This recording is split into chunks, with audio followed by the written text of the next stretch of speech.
obviously somewhere where they don't need to be. How do you figure out if that person needs to go to the next level? You know, you're gonna have a lot of people who watch this and be like, I don't need to go to the next level. I'm already at the next level. Right. And I think it's the consciousness when you look at yourself, each person has individual goals. And so the mindset is, do I want to stay where I am for the next 5, 10, 20 years, or am I achieving or going somewhere? And in business, usually there's the context of how do I get to maybe my boss's position or maybe my boss's boss's position. There's a process of growth, of elevation. And there's always a mindset of how can I achieve the next level of what I'm supposed to do in my life, or what I want to achieve. What goals have I set to go to that higher standard? Okay. It's almost as if you're doing an assessment on yourself. Mm-hmm. That's a little difficult because nobody really wants to deal with themselves. I think we're always so quick to point the finger. And then all of a sudden we realize after many, many years in trial and error, before, you know, after we've lost everything, we realize that it's ourselves. Yes. Self-reflection is huge. It shows you exactly where you are. The best thing in the world is not for other people to assess your weaknesses, but for you to assess your weaknesses and then go.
Told me that I was in the same zone, the same district as the guy that wins every year.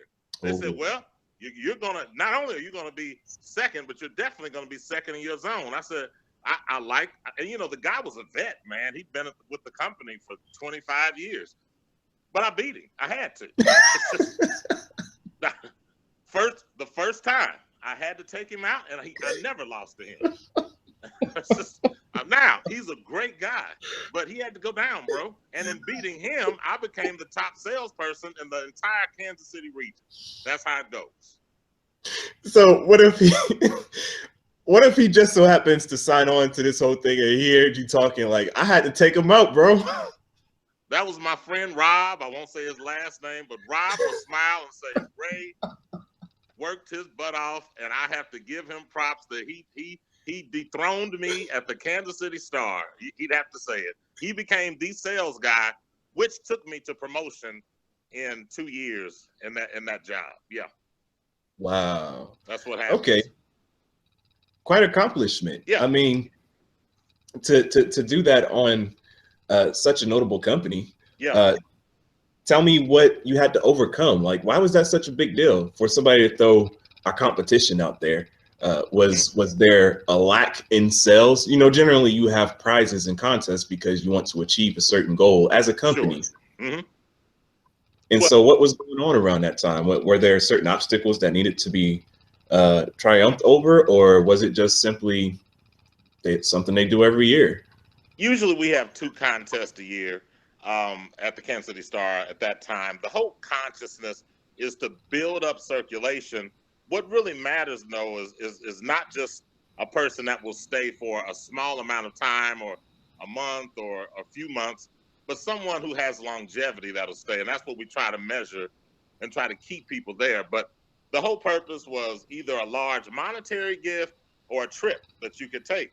And part of my incentive was I was new to the company. I'd only been there like about 6 months, and I wanted a vacation. And so they were going to Hilton Head Island, and it was going to be a That's a week. nice spot.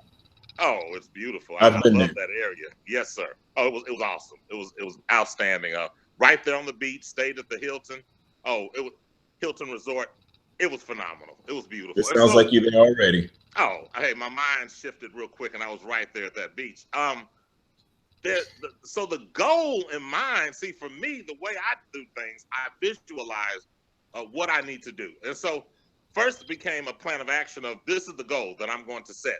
This is where I'm trying to reach. This is how I'm going to attain this. And so I took a day-to-day process. What I did is I'm going to get a sale a day, at least. I will get a sale a day in this process. And so that was the mindset and consciousness that I had, that regardless of what's going on, I'm going to find a way to achieve and move forward and make my goal count. And so in that process of just a sale a day, I was able to achieve and do much more than what I would have done by not doing that. Also, I started the sales goal, the sales challenge, immediately. The first time that they called and called us in and said it was time, that evening I got 5 sales. That's wow. You was killing it. You had a goal and you definitely conquered it. Yes, sir. So what would have happened for somebody if you're goal setting and you don't accomplish that goal? Like that, I could see that as being a loss for me. Mm-hmm. Well, you have to achieve. You have to find a way to get it done. You have to find different methods. In the process of completing your goal, new methodology starts functioning in your mind, and you start seeing what's effective. What I found is my counterpart would go out to doors and knock on doors. Well, I found in the process of driving to a neighborhood and knocking on doors, you take out a whole lot of time. While he's walking in through a neighborhood and trying to knock on doors, in an hour, I could call twice as many people. Hmm. And so my gift was, let me call and be able to set the tone. I looked in the system also and found people that used to take the paper. And so I generated a report that was able to give me in my district those people who used to take the paper, and it allowed an opportunity to reach people, handle their need, or collectively bring them back in, ask them questions, and it became a warm contact. There's someone that wanted the paper, and some of those contacts would just say, you know, I just let it lapse. I'd like to start the paper again. There you go. Instant sale. Wow. So it's process. I can't remember. I'm trying to remember who was saying. I was listening to something. You know, I'm always listening to. I call it listening to wealth instead of listening to music. I have like a lot of audio books and stuff.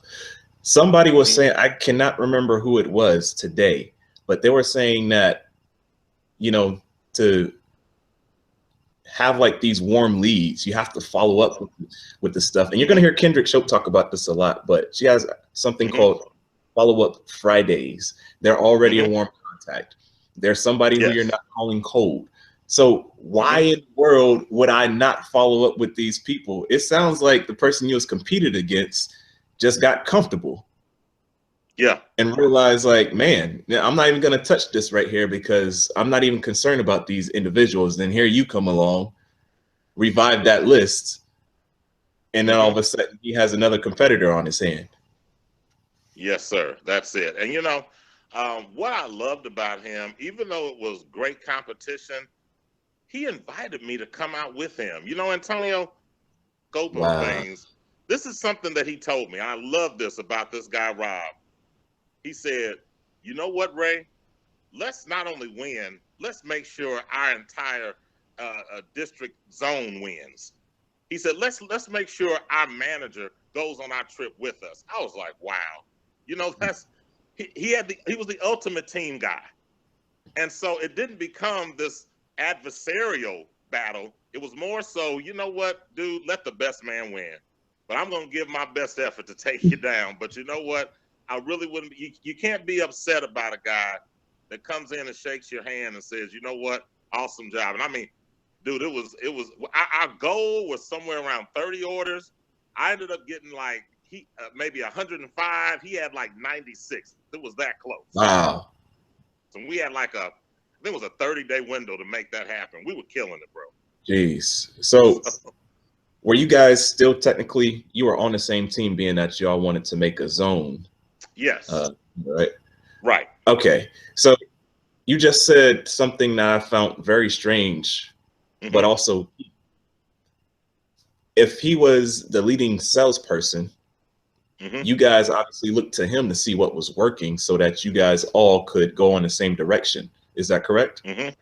Very true. Yes. So, okay. So then that means for people watching this, that if you have your own company, Terrence, what's going on? I know you got your rap label and stuff going on, but for those who are like musicians and things of that nature, you still fall under the umbrella of entrepreneur or owning your business. So you mean to tell me that healthy, not necessarily competition, but you setting the tone and bringing other people along with you, that's key? Is that what you're telling me right now? Most definitely. And that helps tremendously when you move into management. See, I had to just manage my district and my carriers and salespeople, et cetera. But once I moved and to that next level of an area manager, suddenly I needed to challenge my district managers. And it was a whole nother level, because suddenly I'm not the one that's out there banging on doors and doing the calling. I've got to train, lead, and encourage my team to get that done. That's wow. huge. So that it takes it to another level. I could do the work. I'm not supposed to. My boss said, hey, Ray, you've gone to the next level. Now, the knowledge that you have, you impart to your team. And you get them moving forward and challenge them to go to a higher level. Let me tell you what, that's a huge challenge, bro. And they sent me to the worst zone in the city. They sent me to Jackson County, which finished last in every category. Every single category. It was unbelievable, dude. The mindset there was, I mean, I hate to have to say it, but the mindset was Loserville. We're not going to make it. Loserville. We're just going to slump through and do the best we can. That was the mindset. So tell me a little bit, you know, we've spoken a little bit in the past, kind of a little bit about what you're talking about. Tell me a little bit about this zone. Why was it so hard to get sales there? I mean, 30 sales in 30 days? Are you kidding me? Like, that seems low. So what's going on? Right. You know, the mindset of the people is everything. And when there's not a challenge to achieve or to even have success, but just to maintain, and when that level of expectancy is just to maintain, and that's been developed by those that have been in that zone, not only the zone managers and our salespeople, but also the carriers, which is the huge piece. The whole consciousness was, we're just hanging out, we're just maintaining. We're just, hey, we're not supposed to do well. There you go. And no one's going to be mad at us. We're going to keep our jobs if we underachieve. And you know what? We're happy just doing enough to get by. If I get my extra bonus for achieving my goal, great. If I don't, oh well. Hey, it's Tracy. We're not supposed to do anything great. That's the mindset. Now, let me dig a little bit deeper. Feel free to be politically correct, or feel free to be non-politically correct. Right. What type of area was this for people to feel this way? This was in the hood, my brother. This is the majority of where we delivered. This was basically from Independence Avenue out to 63rd Street, from downtown in Kansas City, Missouri, over to 435. So the majority of what we delivered was the inner city of Kansas City, Missouri. And when do newspapers have to be delivered? They have to be delivered by 5 and 7 a.m. in the morning, slash weekends to weekdays. So it's nighttime, and I assume people were scared to even go out in the streets. Oh, it's a whole nother level of frustration that a person in the hood has trying to deliver papers, especially on a nice warm weekend, you know, Saturday or Sunday or Friday night, you have all kind of activity that goes to a whole nother level in simply trying to deliver the newspaper at about 3 or 4 in the morning. Oh man. Well, you know, activity doesn't really die down till about 3 or 4 in the morning. And they usually start about 12 or 1. And, exactly. you know, that's when they're trying to get finished. And, you know, and that's when it's the heat of the night.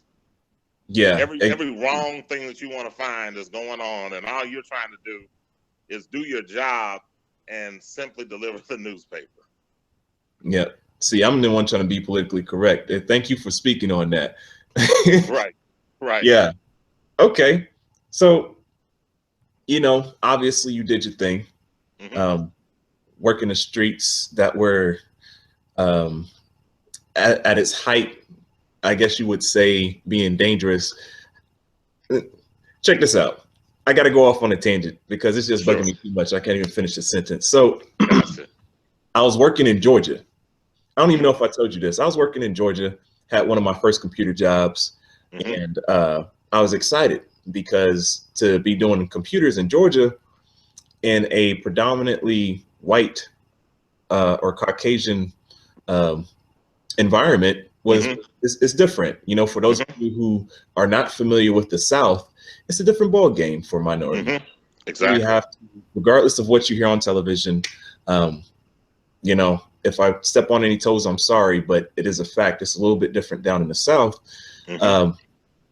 I actually got turned away because a gentleman, the manager who was hiring at the time, said, "You don't look like you do computers." Wow. And I knew what that meant. But going back to what I was originally saying, I finally got my computer job. And this guy, this computer place was actually owned by African American. Wow. Well, we had 2 locations. We had the real nice one, then we had the one in the hood. And so for training, quotations, he says he's going to send me over there at the one in the hood. I looked at him straight. I was like, "Man, you know you sending me over there because it's in the hood." And he just looked at me and he said, "You're right." Right. But it bothered me so much because nobody wanted to go over there and work with those people. So I did go over there. I worked over there. And that year, we actually had probably the highest amount of sales within the history of their, it was really like the time of now between January through tax season, right? That's their biggest time to make sales. But during my tenure there, that was one of the most prosperous times that they've had as far as revenue. Now, is it because of me? I'm not going to say all of that, but I definitely was happy to be working in that, and I learned a lot through adversity. And you know, in situations where you don't really feel like it's fit for you, you learn new things about you. You do. So the reason I went on my tangent is because I'm pretty sure you learned a lot about yourself. I did. Nobody wanted to go in this area, and nobody wanted to work at these times and stuff. Like, you had to think differently, didn't you? I did. And, you know, and Antonio, that was probably the most challenging job assignment I ever had in my life. Because you're changing mindset. When I first got there, I had 4 district managers, and one of them, because I was probably, I think 30 or 31 years old, which would make me the youngest area manager in the city. And I happen to be a hot black sales guy, you know. So that was a tough thing. And there was a lady, when I came over and met everyone and just kind of threw out, this is before I actually transitioned. I just met them and kind of gave a standard of excellence that I wanted to achieve and see. And my first day, she just didn't show up to work, bro. One of them, she quit. Oh, wow. She did not want to go to the next level. And some of the other, and I had 3 white district managers and 1 black district manager. And they kind of alluded to the fact that I don't think she wanted me to be her supervisor. And Tough. so she just quit. And so, but you take those challenges as opportunities to bring your team together. And if she didn't fit, bro, she didn't belong on the team anyway. And Exactly. so, um, Antonio, the transformation even had to start from the every zone throughout the city, from the nicest suburb area to the hood zone that we were in, had the same custodial team that came to clean from the Kansas City Star. And there was in our computer and workroom, there was a layer of dirt on the floor. Uh, it looked dusty and dirty in there, and I remember asking the cleaning guy. I said, "Hey, why is it so dirty in here?" And what he said, "Hey, this is Tracy. We don't clean like we normally do." I Oh. said, "Well, let me go ahead and pull you to the side out here. We're going to change the concept, my friend. We're cleaning this place up today. I want this thing, with all due respect, I need it spick and span, just like Johnson County, bro. This is not the low end of the flow, and we're not going to be dirty, and we're not going to just get by and do half of our job here. Let's step up and get this place like it needs to be." That's the mentality that I had to bring to everything there. And so there was a total transformation. And I'm telling you, bro, in 3 months, we took that zone that was last place and had been last place for years, decades possibly. We went to the top in every category, and I still have the trophy. I was the top zone manager for that quarter, and that was, to be honest with you, that wasn't even my goal. My goal was just to kind of rectify all the wrongs. But man, in that process, man, we went to number one. Wow. Unbelievable. I'll never forget that. That was huge. Amazing to see what happens when you have a standard of excellence. You know, that's one of the reasons why I asked you to come on here. I really appreciate you coming on here, by the way, in case I haven't told you. But you do have a standard of excellence, and it's a little weird because everybody doesn't have that expectation. Everybody doesn't have that for themselves, and you're actually looked at very funny just because you're the one who has the standard of excellence and other individuals don't. It's almost as if you rub people the wrong way. But you know, I'm pretty sure we can talk about this a whole lot more. I would love to have you talk about this whole thing a little bit more later on. But we got some more things that we need to touch on before I let you go. Now, you have a bone to pick, I would call it, right? So what else do you want to talk about? I mean, it's tax season. You have a lot of commercials coming out talking about bring your tax check to the auto body shop and we'll fix your car, or come get a new car. What's the bone that you got to pick right now with a couple of people out? I think, Antonio, people need to be learned in what they do and well-read financially on things. And sometimes out of desperation, we make decisions that aren't best for us.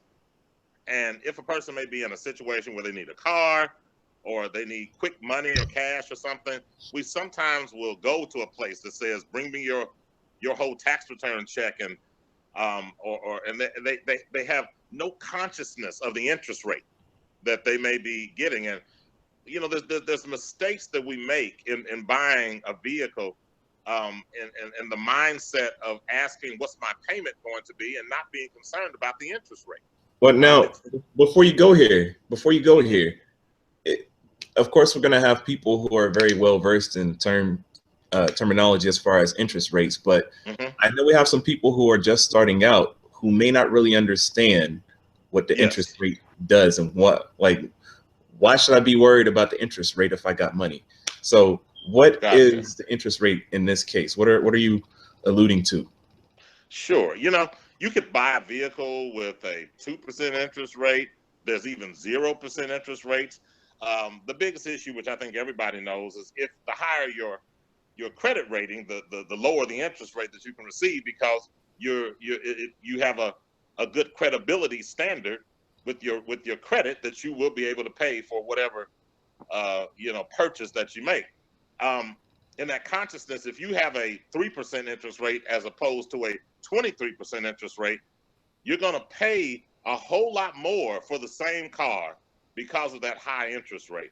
And sometimes your credit may not be what it needs to be, but if you just keep shopping around, sometimes we just take the first, you know, and we get a little bit hasty in our decision. We have a certain car that we want to process, and you know, sometimes it's taking something lesser to get to the higher place of where you're trying to go.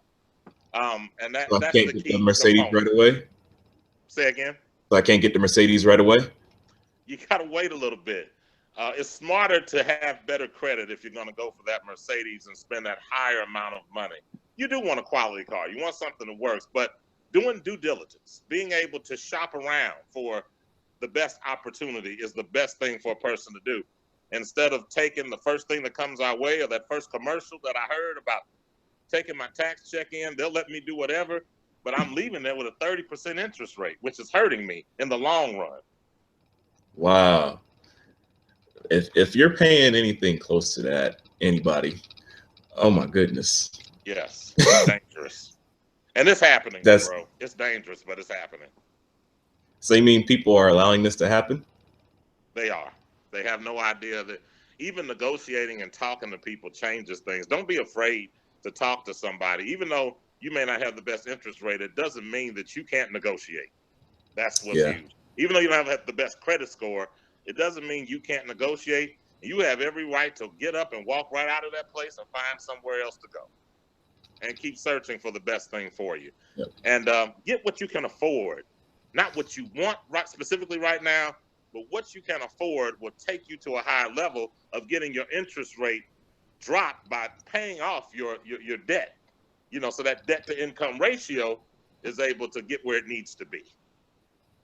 Yeah, that's important. I know everybody won't really be in this situation. I was fortunate enough, I really got blessed, but you reminded me of something.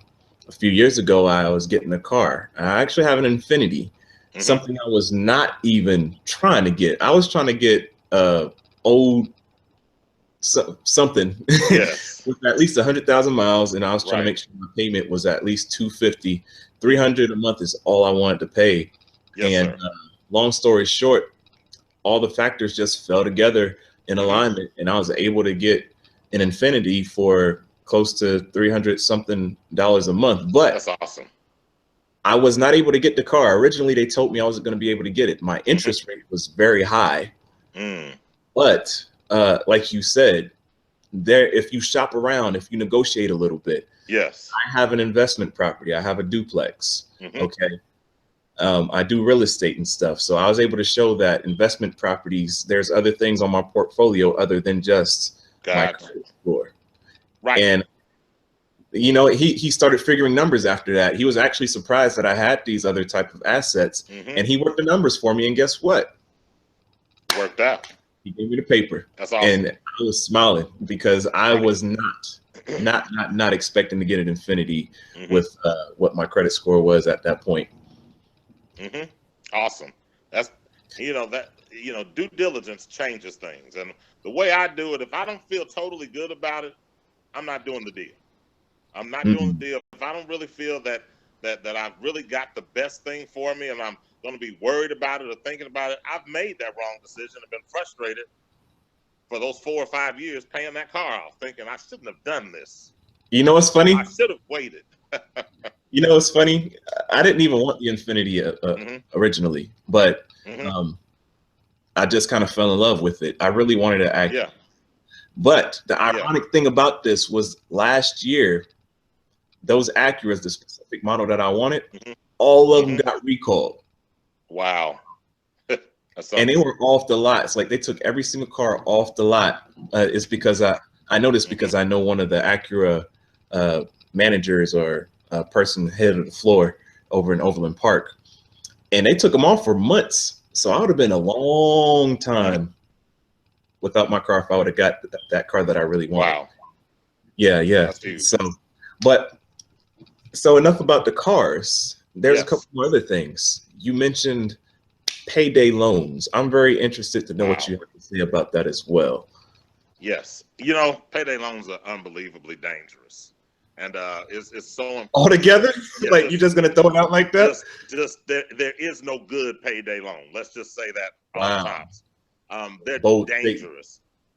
The interest rates, and probably the top 3 things that you're dealing with that are the dangers of the payday loan industry.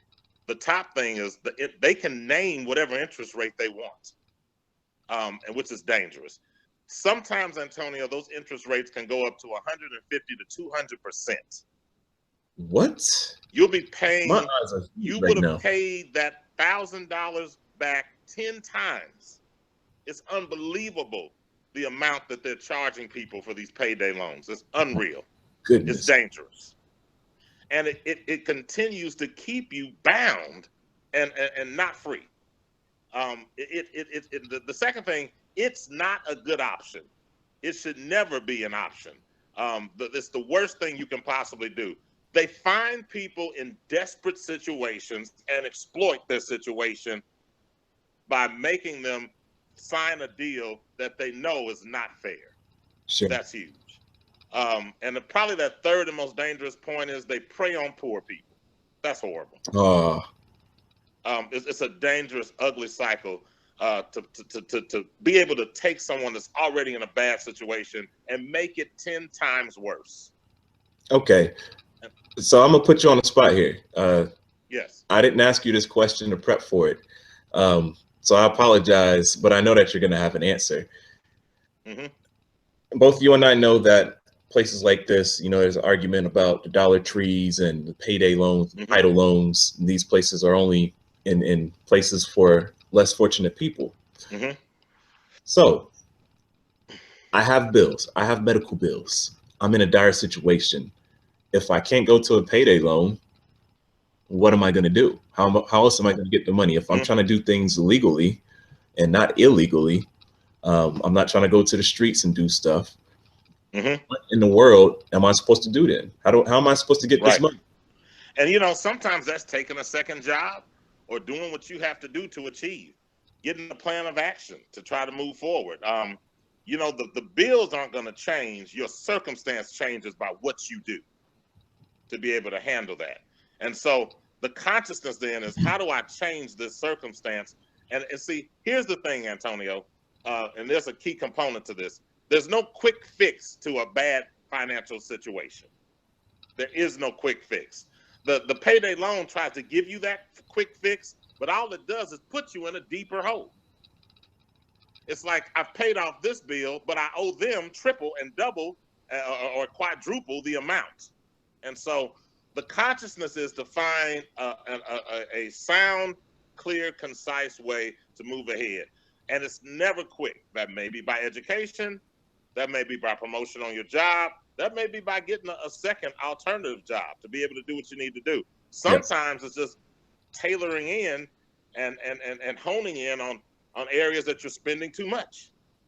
And you have to sometimes take it to a place that I am able to focus and really manage my money and what I'm spending so I can do what I need to do. That's huge. That's huge. Yeah. I can attest to that as well. I remember a few years back, I was spending my money unwisely. Is unwisely a word? It can think so. Be. We've created it. It's now in the dictionary. It's set.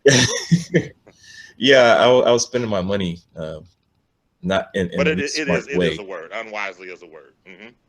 Okay. Yeah. Unwisely then. I'm sorry. English and vocabulary, that's not something I got my degree in, so don't make fun of me. But when it comes down to this road, I closed a couple of real estate deals this year, or not this year, but this particular year. Yes. And I had got some very expensive coaching. And it was expensive, but I thought I was making the right decision because I could see the opportunity as far as what it would produce. Nonetheless, didn't produce the results that I wanted, and I ended up getting my lights cut off this particular year. Wow. And it didn't feel good at all. And so I saw the dumb decisions that I made. Yes. As far as financially. And again, I had to point at myself. I had to do self-reflection like we spoke about earlier in the interview. And I stopped everything. I put my business on pause. This happens. If you guys are entrepreneurs out there and you feel like you hit rock bottom, it doesn't mean that you need to quit, but you do need to pause and you need to reflect. And so I stopped for a moment and I had to reevaluate everything. I had to reevaluate everything with my wife, being married. And it was tough. I had to be very vulnerable and transparent because I lost the trust. Yes. Gotcha. Right. I can't be mad anymore. I lost the trust. So don't be trying to put your macho pants on just because, you know, you messed up. Admit to your wrongs. Yeah. And so I got to this point and I got a second job. Yes. I got another job. I worked at U-Haul. I got dirty and my wife didn't necessarily like the fact that I got home, but I had to get myself back. I paid those bills and, you know, I just really had to restructure everything. Right. I had to create another foundation. And so now I'm back, but those were some dark times for me. But it was a lesson learned for me. It's very valuable. I really appreciate my decisions a whole lot more now. You know, that's awesome. That is awesome, Antonio. And while you were talking, it just so much hit me. A lot of people search out for a credit counselor or someone to help them to kind of get to the next level. You know, being able to communicate with your creditors means everything. We almost get frustrated because we have all these huge bills and you can put the utilities or whatever in that packet and we fall behind. And by whatever circumstance, sometimes life just happens. Sure. That's just reality. We can lose a job. We can get sick. We can end up having surgery or whatever. Or have a huge bill that comes our way. Communication means everything. With your utility companies, calling them and explaining your circumstance and maybe being put on a payment plan changes everything. You know, they don't mind the fact that you have this $500 bill and all you can pay is $25. What they want to know is that you are diligent in the fact that you do want to pay it. That keeps the lights on. That keeps the water on. You know, I had a great situation with a credit card bill, and I'm glad it wasn't as high as it wasn't very high compared to some people's bills. It was a $6,000 bill, and I'm trying to pay it down. And I said, you know, let me call them and see if they have any type of payment plan. And they said, you know, if you do this within 6 months, we'll take that $6,000 and knock it down to $3,000. And if you can pay X amount every month to pay this $3,000 off, we'll let you. We'll wipe out the other $3,000 and let you finish it out. There you go, bro. So then you have a bill that's off of your credit that's able to bring you up to a higher level. And they said as soon as we're done, we will send it to the credit bureau, and they'll know that you've completed this bill. There you go. Then when you go out to purchase, you've got something done. You had a plan of action. Now it takes some, it takes some management. It takes some money management and planning to be able to do those kind of things. But if you take your time and communicate, sometimes we want to ignore our creditors or ignore bills. Communication changes the concept of how you are able to achieve. It's huge. Yep. I've been there, people get scared and don't want to check the mailbox because you don't want to see another bill. But then in of being scared and checking that bill, which will come in, now all of a sudden you get the late fee. Now on top of the late fee, you get the debt collectors because you waited 30 to 60 days and now your credit's jacked up just because you simply don't want to open up an envelope. Yeah, that's it, bro. So communication, if you go ahead, get over your fear. It's not like the boogeyman is going to jump out of that envelope or on your computer screen from the Call them and communicate with them. You have to swallow your pride sometime to do that, but you feel great when you know, hey, these lights are staying on. Hey, that heat's staying on. That's huge. That's so necessary. Yeah. So why is this such a dark? That's not I don't want to be cold and in the dark. That's just not a good idea. We got to find a way to make it. So, I mean, I know I don't really got too much time with you left, but why, if you could tell me real quick, why is this such a big deal for you? I know originally when we spoke, this really wasn't an issue. But for whatever reason, tax season is right around the corner and stuff. Obviously, you have a big issue with this, or know of somebody, or what's going on here? Yeah, well, for me, when I just see and I don't know, I think I just heard a commercial that was horrible. But I felt it's just going to trap someone. Mm-hmm. And if I've gone through something and I've learned by trial and error a better way to do something, I want to impart that wisdom to somebody. I want them to know that there's a different way to do this. And sometimes people think there's no other option. And so really my quest and my goal is, I don't want to see someone else go through the same pain that I endured. And if there's some way that I can help somebody achieve or not fall into that same trap, let's do that. Let's help each other and build each other up. That goes back to that management quality. You know what? I don't want to watch you falter. If I can see a way that I can speak life into you or help you, why would I keep silent? Yeah. The same individual I was listening to today, he said that whenever there comes revelation, mm-hmm. also follows that is impartation. Yes. And so when you have a revelation on something, you now have the ability to explain it or teach it to somebody else and impart it into the next individual. Yes. And so that's what I feel like you just explained to us. You had a revelation of what's going on, the radio waves, the TV waves, and you realize there's like an epiphany just happened. It was like, somebody's going to get wrapped up into this. Right. And I'm praying that one individual, hopefully it's maybe more than just one who's thinking about it, excuse me, that you hear this message from Ray Mabion, and that the knowledge that he's imparting in you, that it makes sense to you and that you stop in your tracks.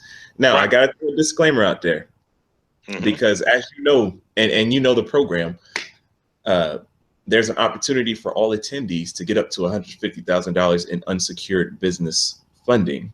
Yes, which has a lot to do with credit. Now, it's separate from what you're talking about, because you're talking about basics like keeping your credit up, making payments on time, loan sharks, things of that nature. The unsecured business funding, it does have interest rates, but if you do things in such a way, we have programs structured for you to where you can keep that 0% over and over and over again.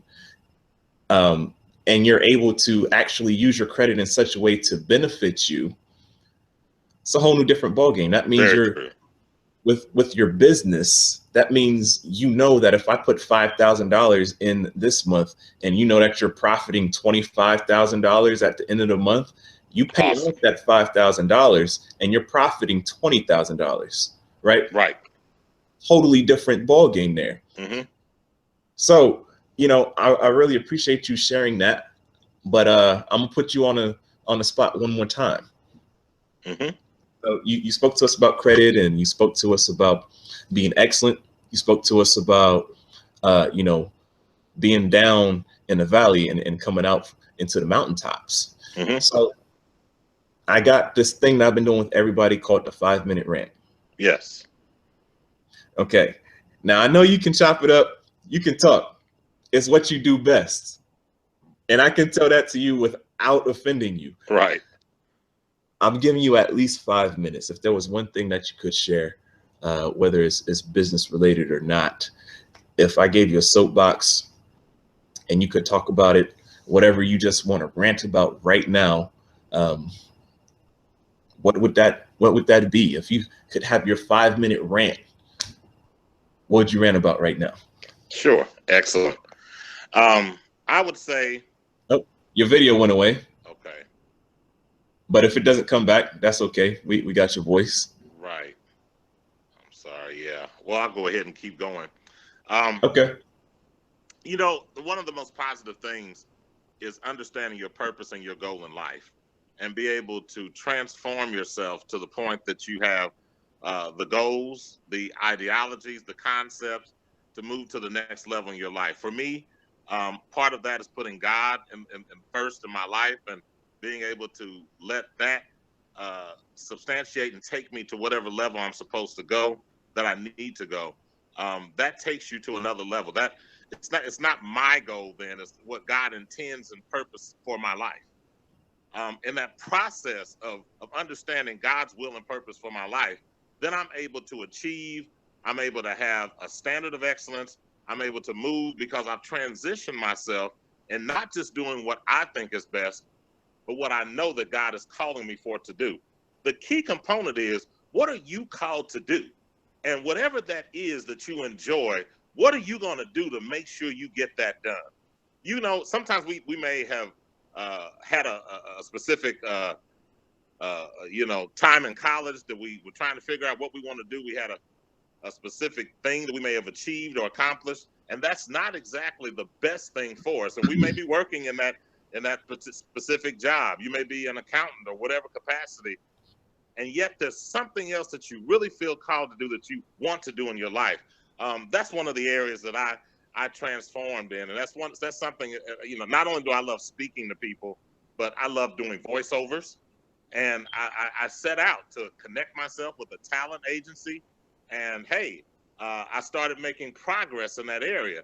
Not only did I feel that this is something that God could use me to bless others with, but there's an opportunity for me to feel fulfilled in what I'm doing. That's a key component. The fulfillment to know that what I've accomplished is something that makes me feel great. And that takes you to that higher level.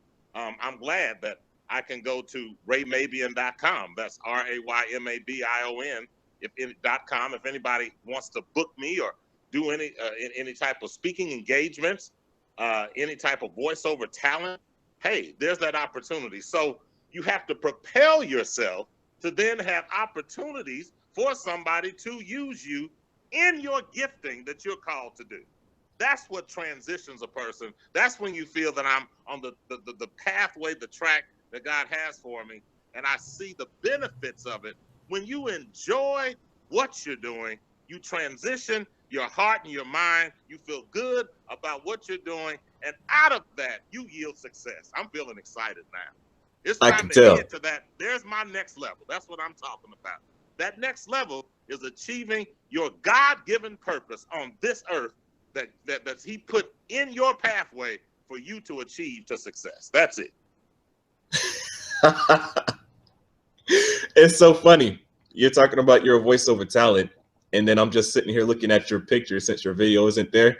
Yes. And if the audio is just coming through, and I'm just like, man, this guy is very talented. Yeah, interesting. That's something, huh? It is. You know, it's amazing how the factors are when you take away a visual experience and all you have left is like the audio. Yes. It's a totally different experience. And now I'm viewing you in a different light. Simply just the audio. This is phenomenal right now. Awesome. Hey, it happened just when it needed to. Isn't that great? It did. It did. In that transition moment, it manifested just when it needed to for that word to go forth in that audio formation. There you go, bro. That's it. This is too easy for you, man. I quit. It's fun. It's fun. I quit. I'm done with you. Wow. This is fun. This is really a lot of fun. Well, look, we're going to have to do another thing because I don't even know if voiceovers, I know that you do voiceovers, but I don't know if that's really a direction that you want to go in. But sure. Hey, it's fun. Those are my fun things. I just enjoy them. Okay. Well, I mean, and if there's a national commercial that comes my way that will pay me for the rest of my life, I'm waiting for that to manifest itself. That's the goal that I've set. That's what we're looking for right there. They need a voice to do commercials. It might as well be me. There we go. That's it, brother. That's it. Somebody has to claim it and walk in it, brother. So I might as well be that guy. That's it. Somebody's got to do those wonderful Super Bowl commercials. I'll go there and stand with the mic and just keep shouting until somebody puts a camera on me. Here we go. That's it, we don't even need the guy with the golden voice who did the mac and cheese commercials. Like, you can replace him all day. There we go. That's it. And don't let it be some barbecue ribs in Kansas City. Then it's really. We'll take it to the next level, bro. I'll have people flying here from all over the world, you know. Well, look, man, I'm so glad to have you here. I would really like to do another interview specifically on voiceovers because yes, sir. Whether you know it or not, the way that technology is moving, well, you know, a lot of people are doing podcasts and things of that nature. If you got a camera on your phone is a very great phone. You was able to get high definition. Your camera is actually better than my camera that's attached to my little laptop.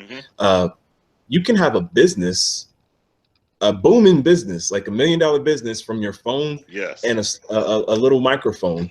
Yes. Seriously.